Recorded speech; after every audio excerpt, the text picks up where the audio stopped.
See, don't argue with fools because you are creating a conflict between parties.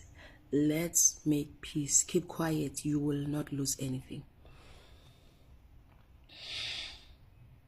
Uyabona amanga mangabe uwaqamba uwaphindelela, mangabe uwaqamba engaphikiswa uwaqamba ngokukhululeka, amanga agcina kungathi aliqiniso. Yabona into ekhuluma njalo, into ekhuluma uyiphinda phinde egcina ifana njengeqiniso. Ngizokunikeza i-example. Ubaba uXamalala wayetheswa amaGupta engathi ayifike naye South Africa, yet amaGupta were part of the apartheid government, were part of Mandela's government, they were part of Thabo Mbeki's government, they were part of every other president before uNxamalala, yet kuze kube namhlanje sisala indaba yamaGupta engazafika noNxamalala, kuthiwa uNxamalala wamaGupta amaZupta in. The reason why abelungu be own mainstream media, it's because they understand the power of controlling the mind. Once you control the mind, you control everything. The reason why abelungu went out of their way to create a religion is because they wanted ukuthi whatever injustice abayenza kuthina siyamukeleka lula, because ireligion ikwenza ukuthi umqondo wakho ube welcoming, ikwenza ukuthi uwamukele, you are ready to receive.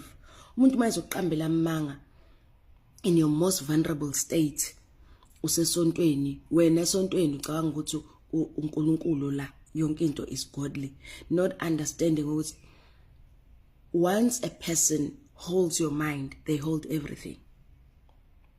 This is why ke angifuni mina ukuthi umuntu mangabe ekhuluma into errong ngoNxamalala ngithule ngimbuke, especially if lowo muntu ewumuntu oprominent, ewumuntu owaziwayo nomuntu olalelwayo. Angithandi kanjalo, uyabo. So excuse me, angeke khomanda ke sengivume ubukela abantu beqamba amanga ngoNxamalala ngikhona, angikwazi. uBhoxolani la wathi uNxamalala is the reason why ivote lomuntu omnyama le dividekile. Was uNxamalala no Oppenheimer kufana nokuthi into wathi bona bawinile njengoba KZN nje nanje. He did not once mention iANC ukuyona esempeteni neDA. Instead kwivideo yakhe kuzwakala sengazuthi iMK isempeteni neDA iyona elahla abantu. Now ubaba uNxamalala mangabe ukhuluma kabi ngaye umthukumenza akasho lutho uyayihlekela. And also ubaba uNxamalala was born before technology.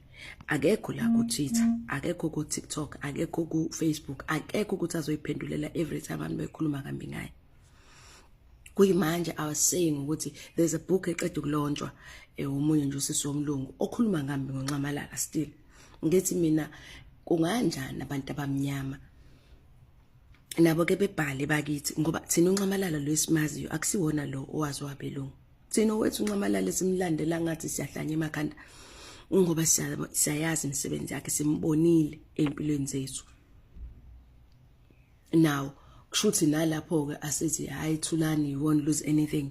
Abantu abelungu babhale nje incwadi bagcina bathanda khona besho yonke intembe ngoNxamalala, umhlaba wonke ufunda uNxamalala as a bad person. Sikhona hayi commander, ngeke commander ngiyaxolisa makuwukuthi icontent yami mhlawumbe iyakulimaza, ngcono ucommander avela adlule angabe sayibuka, ngoba ngeke ngize ngithule commander uNxamalala ehlukunyezwa ngikho, ngeke eqanjelwa never, I cannot.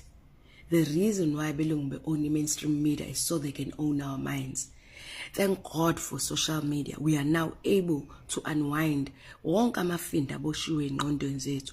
We're able ukuthi siqaqe inqumela njengamanje sizoncibilikalisa inqumela ezisemakhanda, and ngeke size sikwenze lokho ngokuthi sithule sithi we won't lose anything. We will lose a lot.